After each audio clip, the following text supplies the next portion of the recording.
નમસ્કાર. આકાશવાણી અમદાવાદ વડોદરા પ્રાદેશિક સમાચાર હિના મોદી વાંચે છે. સૌપ્રથમ મુખ્ય સમાચાર. દેશ વિદેશમાં ગુજરાત પર્યટક પ્રિય સ્થળ બને તેવી નેમ ધરાવતી પ્રવાસન નીતિ 2021-25 રૂપાણી સરકારે બહાર પાડી. રોજગાર વાંચ્છુ માટે ઓનલાઈન કોલ સેન્ટરનો પ્રારંભ થતાં રાષ્ટ્રીય સ્તરે વધુ એક નવો પ્રયોગ ગુજરાતના ખાતે નોંધાયો. ગુજરાત ટેકનોલોજીકલ યુનિવર્સિટી દ્વારા વિવિધ વિદ્યાશાખાની ઓફલાઈન પરીક્ષા શરૂ કરવાના નિર્ણયને ગુજરાત વડી અદાલતે વાજબી ઠેરવ્યો. અમદાવાદ હવાઈ મથકે કોરોના વેક્સિનનો પહેલો જથ્થો આવી પહોંચતા ગ્રીન કોરિડોર રચીને તેને સંગ્રહ સ્થળ સુધી ઝડપભેર પહોંચાડાયો. અને બર્ડ ફ્લૂનો ફેલાવો રોકવા માટે અગમચેતીભર્યા રાજ્યવ્યાપી પગલાંનો પ્રારંભ રાજ્ય સરકારે કર્યો. સમાચાર વિગતવાર. દેશ વિદેશમાં ગુજરાત સર્વાધિક પર્યટક પ્રિય સ્થળ બને તેવી નેમ ધરાવતી પ્રવાસન નીતિ 2021-25 ગુજરાત સરકારે આજે બહાર પાડી છે. ગાંધીનગર ખાતે પત્રકારો સમક્ષ નવી પ્રવાસન નીતિની જાહેરાત કરતા મુખ્યમંત્રી વિજય રૂપાણીએ કહ્યું હતું કે વોકલ ફોર લોકલ સૂત્ર સાર્થક કરવા હસ્તકળા કારીગરીની ચીજવસ્તુઓનું પ્રમોશન વિદેશી પર્યટક સમક્ષ કરાશે.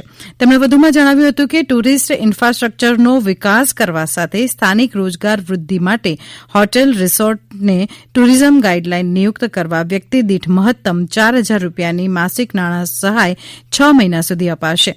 આર્થિક પેકેજની વિગતો રજૂ કરતા મુખ્યમંત્રી રૂપાણીએ જણાવ્યું હતું કે પ્રદૂષણ રહિત પર્યાવરણ પ્રિય પ્રવાસન સ્થળના નિર્માણ માટે વિવિધ કેપિટલ સબસિડી અપાશે. તેમણે ઉમેર્યું હતું કે 15% કેપિટલ સબસિડી મહત્તમ 2 લાખ રૂપિયા સુધી આપીને ઇલેક્ટ્રિક વાહનોના ઉપયોગને પ્રોત્સાહન અપાશે તથા ઇલેક્ટ્રિક વાહનોના પબ્લિક ચાર્જિંગ સ્ટેશન્સ વિકસિત કરવા 25% કેપિટલ સબસિડી અપાશે. પર્યટન વિકાસ માટે ઉત્તમ ગણાતા સ્થળ ઉપર હોટેલ ખોલવા માટે 20% કેપિટલ સબસિડી સાથે આપવાની જાહેરાત પણ શ્રી રૂપાણીએ આજે કરી હતી. સાહસભર્યા પ્રવાસનની ખીલવણી માટેની ગુંજાઇશ ગુજરાતમાં ભરપૂર હોવાનું જણાવતા શ્રી રૂપાણીએ જાહેર કર્યું હતું કે એડવેન્ચર ટુરિઝમ ઇક્વિપમેન્ટ્સની ખરીદી માટે 15% કેપિટલ સબસિડી મહત્તમ 15 લાખ રૂપિયા સુધી આપવાનો નિર્ણય સરકારે કર્યો છે. રોજગાર વાંચ્છુ યુવાઓ માટે આશીર્વાદરૂપ ગણાય એવા રોજગારલક્ષી ઓનલાઈન કોલ સેન્ટરનો પ્રારંભ મુખ્યમંત્રી વિજય રૂપાણીએ આજ રોજ કરાવતા રાષ્ટ્રીય સ્તરે વધુ એક નવો પ્રયોગ ગુજરાતના ખાતે નોંધાયો છે. રોજગાર સેતુ નામની આ સેવા ટેલિફોન નંબર 63 57 390 390 ઉપર કોલ ડાયલ કરીને મળી શકશે. આ રોજગાર સેતુ કોલ સેન્ટર દ્વારા કોઈપણ યુવક યુવતીને કોઈપણ જિલ્લાની અભ્યાસલક્ષી રોજગારલક્ષી તથા સરકારી યોજનાઓની માહિતી તાબડતોબ મળી શકશે. આ પ્રસંગે શ્રી રૂપાણીએ જણાવ્યું હતું કે 12મી જાન્યુઆરીથી 25 જાન્યુઆરી સુધી ઓનલાઈન ભરતી મેળા પખવાડિયા દ્વારા આશરે 25,000 જેટલા યુવાનોને રોજગારના અવસર ઉપલબ્ધ થશે. આ પ્રસંગે તેમણે એપ્રેન્ટિસશીપ યોજનાની પુસ્તિકાનું વિમોચન પણ કર્યું હતું. ગુજરાત ટેકનોલોજીકલ યુનિવર્સિટી જીટીયુ દ્વારા વિવિધ વિદ્યાશાખાની ઓફલાઈન પરીક્ષા શરૂ કરવાના નિર્ણયને ગુજરાત વડી અદાલતે વાજબી ઠેરવ્યો છે. જીટીયુના કુલપતિ પ્રોફેસર ડોક્ટર નવીન શેઠે જણાવ્યું છે કે કેટલાક વિદ્યાર્થીઓ દ્વારા પરીક્ષા ઓફલાઈનને બદલે ઓનલાઈન લેવાની માંગણી કરતી અરજી દાખલ કરવામાં આવી હતી, જે વડી અદાલતે સુનાવણી બાદ કાઢી નાખી છે. ડિપ્લોમા, ડિગ્રી અને માસ્ટર્સની વિવિધ શાખાઓ માટે જીટીયુ દ્વારા 3 ફેઝમાં ઓફલાઈન પરીક્ષા લેવાનું નક્કી થયું છે અને રાજ્યના 33 જિલ્લામાં 332 પરીક્ષા સેન્ટર પર પરીક્ષાનું આયોજન કરવામાં આવ્યું છે. અમદાવાદ હવાઈ મથકે કોરોના વેક્સિનનો પહેલો જથ્થો આવી પહોંચતા ગ્રીન કોરિડોર વડે તેને સંગ્રહ સ્થળ સુધી પહોંચાડવાની કામગીરી ઝડપભેર પાર પાડવામાં આવી હતી. અમારા પ્રતિનિધિ જણાવે છે કે પૂના ખાતે આવેલી સિરમ ઇન્સ્ટિટ્યૂટ ઓફ ઇન્ડિયા તરફથી પ્રાપ્ત થનાર વેક્સિનના જથ્થાને સાચવવા માટે અને જિલ્લા કક્ષાએ વિતરણ કરવા માટે 6 સ્થળોએ વિતરણ કેન્દ્ર ઉભા કરાયા છે.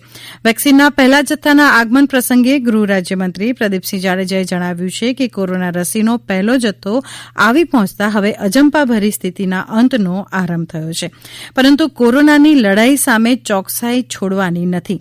માસ્ક પહેરવા ઉપરાંત એકબીજાથી સલામત અંતર જાળવવાની ચીવટ રાખવા સૌને તેમણે અપીલ કરી છે.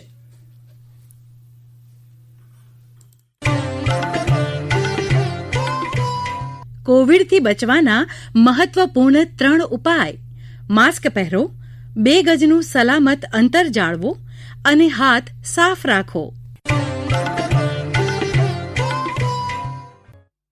આ પ્રાદેશિક સમાચાર આપ આકાશવાણી અમદાવાદ વડોદરા કેન્દ્ર પરથી સાંભળી રહ્યા છો. ગુજરાતના ભાજપના પ્રદેશ માળખામાં થોડા ફેરફાર સાથે વધુ નિમણૂક કરતો નિર્ણય પ્રદેશ પ્રમુખ સી.આર. પાટીલે લીધો છે અને જવાબદારીની વહેંચણી પણ કરી આપી છે.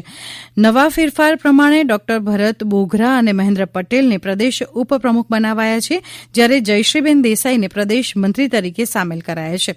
પ્રદેશ મુખ્ય પ્રવક્તા તરીકે યમલ વ્યાસ તથા મીડિયા કન્વીનર તરીકે ડોક્ટર યજ્ઞેશ દવેની નિમણૂક થઈ છે, જ્યારે કિશોરભાઈ મકવાણાને પ્રદેશ સહ મીડિયા કન્વીનર બનાવાયા છે. આઈટી વિભાગના પ્રદેશ કન્વીનર તરીકે નિખિલ પટેલ અને સોશિયલ મીડિયાના પ્રદેશ કન્વીનર તરીકે સિદ્ધાર્થ પટેલને જવાબદારી સોંપવામાં આવી છે. સોશિયલ મીડિયાના પ્રદેશ સહ કન્વીનર તરીકે મનનભાઈ દાણીનો સમાવેશ કરવામાં આવ્યો હોવાનું સત્તાવાર યાદીમાં જણાવાયું છે. જૂનાગઢના માણાવદરથી શરૂ થયા પછી રાજ્યના અન્ય જિલ્લાઓમાં પણ બર્ડ ફ્લૂએ દેખા દેતા વન વિભાગ અને પશુપાલન વિભાગે કામગીરી વધુ સઘન બનાવી છે. આ બાબતે પાલતુ પક્ષીઓની સાથે સાથે વન્ય પક્ષીઓમાં પણ બર્ડ ફ્લૂના કેસ મળી આવતા રાજ્ય સરકારે પ્રાણી સંગ્રહાલયોમાં પર્યટકોનો પ્રવેશ અટકાવી દીધો છે અને પક્ષી ઘરમાં બર્ડ ફ્લૂના લક્ષણો દેખાતા હોય તેવા પક્ષીઓની સારવાર શરૂ કરી છે. રાજ્યના પશુપાલન વિભાગના નાયબ નિયામક ડોક્ટર અમિત કાનાણીએ આ અંગે વધુ વિગતો આપી હતી. શ્રોતા મિત્રો, હાલમાં બર્ડ ફ્લૂની પરિસ્થિતિને ધ્યાનમાં લઈને જુદા જુદા 16 જિલ્લાઓમાંથી આપણે ભોપાલ ખાતે સેમ્પલો મોકલેલ છે. મોટા ભાગે ગુજરાત રાજ્યમાં જે બર્ડ ફ્લૂ જોવા મળેલ છે એ કાગડાઓ અને ટીટોડી જેવા પક્ષીઓમાં જોવા મળેલ છે. ગુજરાતમાં 4 જિલ્લાઓ જૂનાગઢ, વડોદરા, સુરત અને વલસાડમાં H5 high pathogenic avian influenza માટે પોઝિટિવ આવેલ છે નમૂનાઓ. તકેદારીના ભાગરૂપે સરકાર આ બધા નમૂનાઓ રહી છે. સ્થાનિક પોલ્ટ્રીમાં ક્યાંય આ બર્ડ ફ્લૂ જોવા મળેલ નથી. સતર્કતા રાખવા માટે થઈને આ નમૂનાઓ લેવામાં આવે છે. રાજકોટ ખાતે આવેલી સૌરાષ્ટ્ર યુનિવર્સિટીના વિવિધ ભવનોનું ઈ લોકાર્પણ અને ઈ ખાતમુહૂર્ત આજે ગાંધીનગરથી મુખ્યમંત્રી વિજય રૂપાણીએ સંપન્ન કર્યું હતું. સ્વામી વિવેકાનંદની જન્મજયંતિ નિમિત્તે આદરાંજલિ આપતા શ્રી રૂપાણીએ આ પ્રસંગે યુવાનોને કહ્યું હતું કે સતત નવું વિચારતા રહો, સતત નવું કરતા રહો અને ક્યારેક ક્ષણિક નિષ્ફળતા મળે તો સ્વામી વિવેકાનંદના સંદેશાને યાદ કરી નિરાશા ખંખેરી નાખતા શીખો. કેન્દ્ર અને રાજ્ય સરકાર દ્વારા બેટી બચાવો બેટી પઢાઓ સપ્તાહની ઉજવણી અંતર્ગત દીકરીઓને પ્રગતિ કરવાની પ્રેરણા આપતા કાર્યક્રમ યોજાઈ ગયા, જેમાં ભુજની દીકરી રીતુ અતુલભાઈ ગોરની વિવિધ પ્રવૃત્તિઓ અંતર્ગત પસંદગી થયેલ છે. આકાશવાણી સાથેની વાતચીતમાં તેમણે રાજીપો વ્યક્ત કરતા કહ્યું હતું કે જમાનો બદલાયો છે, ત્યારે હવે દીકરીઓએ પણ પરિવર્તન માટે તૈયાર થવાનું છે. બેટી બચાવો બેટી પઢાઓ અંતર્ગત મારી પસંદગી રાજ્ય કક્ષાએથી શ્રેષ્ઠ દીકરી તરીકે કરવામાં આવી છે. ખાસ કરીને મેં નાનપણથી જ ફિલ્મ, પછી રાજ્ય કક્ષાએ એવોર્ડ અને 2018માં સ્પીકર ઓફ કચ્છનું બિરુદ પ્રાપ્ત કર્યું હતું. Syed Mushtaq Ali trophy senior T20 elite group સીની બીજી લીગ મેચમાં ગુજરાતે ઉત્તરાખંડને 73 રને હાર આપી છે. વડોદરાના મોતીબાગ સ્ટેડિયમ પર રમાયેલી આ મેચમાં ગુજરાતે પ્રથમ બેટિંગ કરતા 20 ઓવરમાં 5 વિકેટે 172 રન કર્યા હતા, જેના જવાબમાં ઉત્તરાખંડની ટીમ 20 ઓવરમાં 8 વિકેટે માત્ર 99 રન જ બનાવી શકી હતી. ગુજરાત તરફથી પ્રિયાંક પંચાલે 36 બોલમાં 46 રન અને રિપલ પટેલે 20 બોલમાં 41 રન ફટકાર્યા હતા. અંતમાં મુખ્ય સમાચાર ફરી એકવાર. દેશ વિદેશમાં ગુજરાત પર્યટક પ્રિય સ્થળ બને તેવી નેમ ધરાવતી પ્રવાસન નીતિ 2021-25 રૂપાણી સરકારે બહાર પાડી. રોજગાર વાંચ્છુ માટે ઓનલાઈન કોલ સેન્ટરનો ઈ પ્રારંભ થતાં રાષ્ટ્રીય સ્તરે વધુ એક નવો પ્રયોગ ગુજરાતના ખાતે નોંધાયો. અમદાવાદ હવાઈ મથકે કોરોના વેક્સિનનો પહેલો જથ્થો આવી પહોંચતા ગ્રીન કોરિડોર રચીને તેને સંગ્રહ સ્થળ સુધી ઝડપભેર પહોંચાડાયો. આકાશવાણી અમદાવાદ વડોદરા કેન્દ્ર પરથી પ્રાદેશિક સમાચાર પૂરા થયા.